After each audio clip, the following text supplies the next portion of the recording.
Сәлем достар, сіздермен бірге мен Әділ. Бүгінгі видеода мен сіздерге файл обменник арқылы қалай ақша табу керек, сол туралы айтатын болам. Файл обменник не екенін білмесеңіздер, сіздерге қысқаша түрде түсіндіріп өтейін. Файл обменник деген, яғни осы сайтқа сілтемесін төменге қалдырам. Сіздер өздеріңіздің бір файлдарыңызды саласыздар, ол мысалға музыка, немесе видео, тағы да басқа файл документтеріңізді осы сайтқа саласыздар, және бұл жерде сіздерге сілтеме береді. Сол сілтемені сіздер достарыңызға немесе бір видеоның астына описанияға бір жерге қалдырып кетесіздер. Сол арқылы адамдар кіріп, сол сілтеме арқылы адамдар кіріп лақтырса, сол үшін сіздерге ақша төлейді.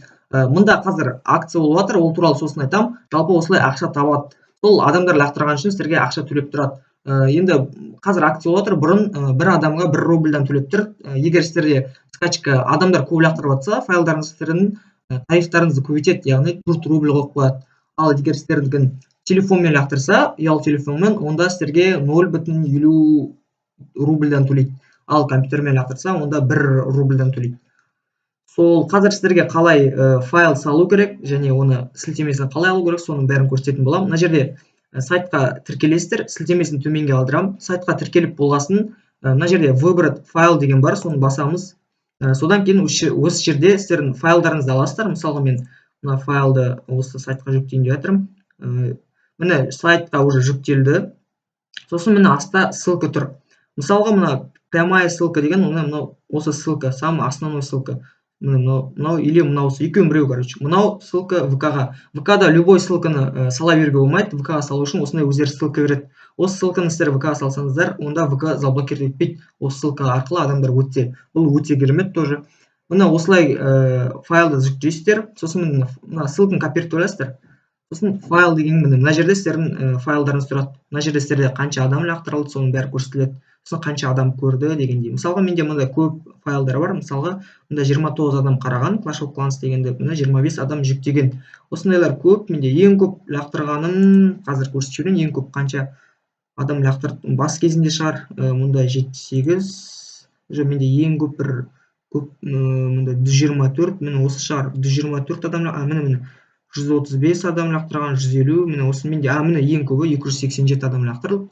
Мен бірақ оның бәрі менде компьютермен лақтырмады, 287 адам бәрін соткамен лақтырды. Сонда таптым. Міне қазір менде барлық тапқан табысым 616 рубль. Мен ол ақшаның бәрін шығарып алдым. Сіздерге ақша шығару қазір бәрін көрсетем. Қазір осы файлымызға да ең бірінші. Міне осы файлды қазір изменить етуге болады.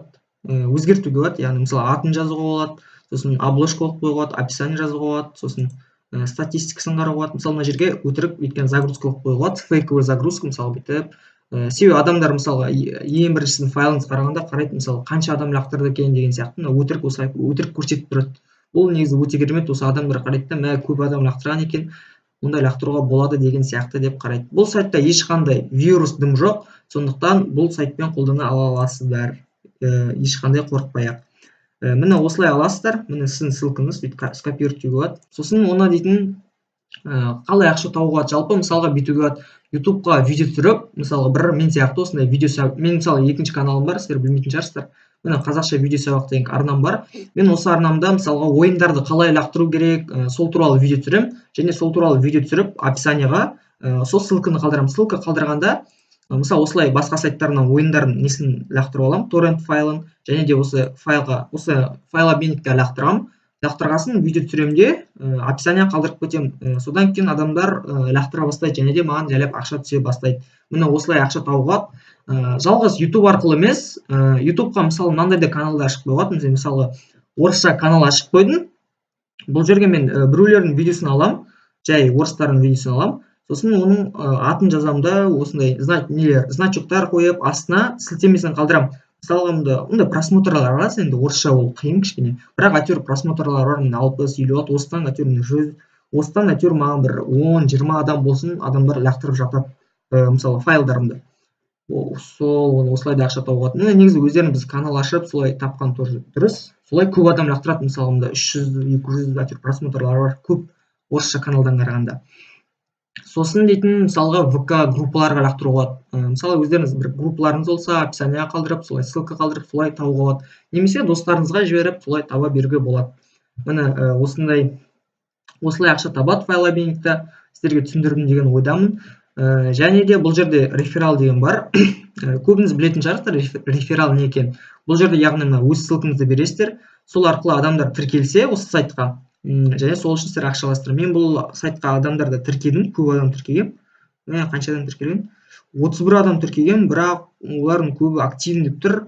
Сайтқа кіріп әйтеуір жұмыс жасап жүр. Енді олар өйтіп көп не істеген жоқ, кәдімгідей осылай файл салып, өйтіп жұмыс жасап жүрген жоқ. Енді осы видеоның түсіргесінің барлығы жұмыс жасайды деген ойдамын осы адамдар. Жалпы осы реферальный ссылка деген осы жерде сіздер солай мысалы табады ғой, табыстарының бір 10-20% сіздерге сайт төлеп тұрады.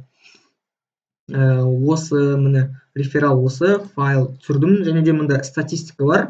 Статистика ол көре аласыздар. Мысалға менде міне 6 рубль тапқам. 6 рубль міне соткадан лақтырған, компьютерден лақтырған бір-екі адамдар. Міне осылай 4-20, 4-20, сонда 6 рубль, мобильныйдан 6 адам лақтырған, 4-20 рубль тапқам. Міне, 6 адам лақтырған. Мында бәрі жазылып тұр, доход с рефералы бәрі жазылады. Сосын міне ақша шығаруды көрсетіп жіберейін. Мысалға ақша шығарудың екі түрі бар. Бірінші ол плановый, яғни мысалға сіздер кәдімгі жұмыс жасап жүргенде ай біткесін аласыздар ғой. Мында мысалға жұма біткен сайын аласыздар. Мысалы пятница сайын алсаңыздар, сіздерге ешқандай комиссиясыз дымдасыз төлейді. Ал егер мысалы сіздерге ақша керек болады бір күндері, сол күндері ақша шығарып алғаныңыз келіп жатса, онда досрочный дейсіздер. Бұл жерде бірақта не комиссия алады, комиссия білмеймін қанша әйтеуір алады. Бір көп алмайды, бір кішкене 10%-ын ба алады. Мен досрочный тоже шығардым, плановый да шығардым. Бұл жерде WebMoney бар, рубль түрін қабылдайды WebMoney-дің, сосын Kiwi, Яндекс, сосын виза карталары бар. Мен Kiwi-ға шығарып жүрмін көбіне, история платежын көрсетіп жіберейін. Міне мен шығарғаным, ең басында тексеріп көргем, 28 досрочный шығарғам. Себебі басында мен сенбедім, бұл сайтқа қалай ол шынымен бола ма, шынымен болады екен табуға. Міне менде 5%-ын алған, 28 рублім келді. Сосын 100, міне тағы 100, 80, 50, 20, содан кейін кейбір кезде жұмыс істедім де, сосын сап кеттім, солай жүрдім. Енді қазір акция болып жатыр, жақсы істеймін енді. Көп жұмыс жасаймын осы файл обменникпен. Міне осылай ақша шығарасыздар, өте оңай. Мына жерге сумманы жазасыздар, создать запрос дейсіздер. Тіркелгенде барлығын өздеріңіздің профилдарыңызға жаздырып кетесіздер. Мысалы Kiwi-ға шығарсаңыздар, Kiwi номеріңізді, немесе WebMoney-ға WebMoney номерлеріңізді. Қазір сіздерге жаңалықтарын айтайын. Бұл сайтта қазір өте керемет не болып жатыр, конкурс сияқты бірдеңе болып жатыр. Және де конкурста болып жатыр. Қазір мұнда өте керемет тариф болып жатыр. Мысалға бүгін 5-ді, мысалы 15-не дейін мұнда тариф болып жатыр. Тариф мысалы бір адам лақтырса 7 рубль төлейді. Ойлап көріңіздерші, бір адам 7 рубль. Қазір бізде рубль, 1 рубль бізше 5-30 ба, сонда, 5 рубль, 5 теңге ғой бізше. Сонда 7-5-30, сіздер бір адам лақтырған 30 теңгеден табасыздар. Күніне бұл өте керемет емес пе? Мысалы бір адам емес, сіздер мысалы 10 адам лақтырып дейік, күніне сіздер кәдімгідей жақсы ақша табуға. Ол тек компьютермен лақтырса 7 рубль төлейді, ал соткамен лақтырса 0,7 рубль төлейді, тоже жақсы. Және бұл жерде конкурсты түсіндіріп жіберейін. Конкурста сіздерге осылай мен сияқты бір видео түсіру керек. Қазақша болсын, орысша болсын, қарамайтын сияқты бұл жерде. Сосын сіздер мысалға мұнда бірінші орын алсаңыздар 20.000 рубль аласыздар. 20.000 рубль теңгеге аударғанда 100.000 теңге. Және де 10.000 рубль, егер бірінші орын ала алмасаңыздар, екінші орын алсаңыздар, онда сіздер 50.000 теңге аласыздар. Үшінші орынға 25.000 теңге. Сіздерге теңге түрінде түсіндіріп жатырмын. Рубль білмесеңіздер. Міне осындай болады. Сіздерге жай түсіріп, осы адамға міне VX тұр ғой, соған жібересіздер. Сосын сіздерге бұл жерде ұталмасаңыздар, сіздер осы просто видео түсірген үшін сіздерге 100 рубль береді. 100 рубль жақсы емес па, тоже 500 теңге просто так аласыз дегендей.